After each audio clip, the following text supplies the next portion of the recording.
एक ऐसा गांव जहां सुबह सूरज की रोशनी के साथ जिंदगी मुस्कुराती थी, लेकिन जैसे ही शाम ढलती पूरा गांव अचानक बिल्कुल खामोश हो जाता था। लोग तुरंत अपने दरवाजे और खिड़कियां बंद कर लेते थे और इस खामोशी के बीच बस एक आवाज गूंजती थी,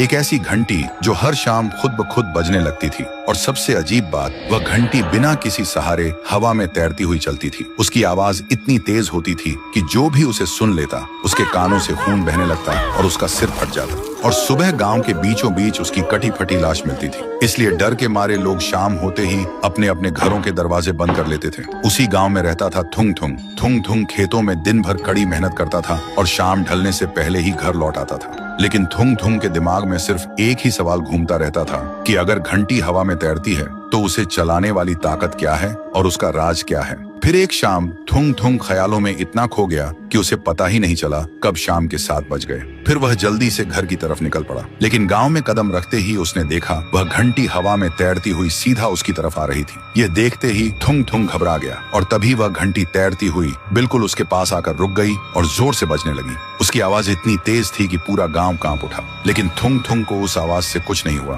क्योंकि वह बचपन से ही बहरा था। लेकिन उसे लोगों के होंठ पढ़ना बहुत अच्छे से आता था। तभी घंटी अचानक बजना बंद हो गई और घंटी से एक छोटी बच्ची की आत्मा बाहर निकली। उसका चेहरा बिल्कुल सफेद था और आंखें चमक रही थीं। थुंग थुंग ने डरने के बजाय बड़े प्यार से पूछा, तुम तो एक मासूम बच्ची हो, फिर हर शाम इस घंटी के साथ लोगों को मौत क्यों बांटती हो? यह सुनते ही आत्मा की आंखों से आंसू बहने लगे और फिर वह बोली, मेरा नाम छुटकी है, मैं इसी गाँव में रहती थी। एक शाम मैंने देखा मेरा बाप मेरी माँ को कुल्हाड़ी से काट रहा था क्योंकि उसे मेरी माँ से नहीं किसी और औरत से प्यार था। यह देखकर मैं डर के मारे जम गई, लेकिन मेरे बाप ने मुझे देख लिया और मुझे भी गांव के बाहर उस सुनसान कुएं में जिंदा फेंक दिया और मेरी खेलने वाली घंटी भी मेरे ऊपर फेंक दी और मरते वक्त मेरी आखिरी चीख उस घंटी में कैद हो गई। तब से मेरी आत्मा सिर्फ अपने बाप से बदला लेना चाहती है। लेकिन इस घंटी की आवाज इतनी तेज है कि मेरे ना चाहते हुए भी बेकसूर लोग मर रहे हैं। थुंग थुंग ने जब यह सब छुटकी के होंठों से पढ़ा तो उसका खून खौल उठा और छुटकी से कहा, मैं तुम्हें तुम्हारा बदला दिलाऊंगा। फिर अगली शाम थुंग थुंग ने चुपके से छुटकी के बेरहम बाप के घर के चारों तरफ पेट्रोल छिड़क दिया।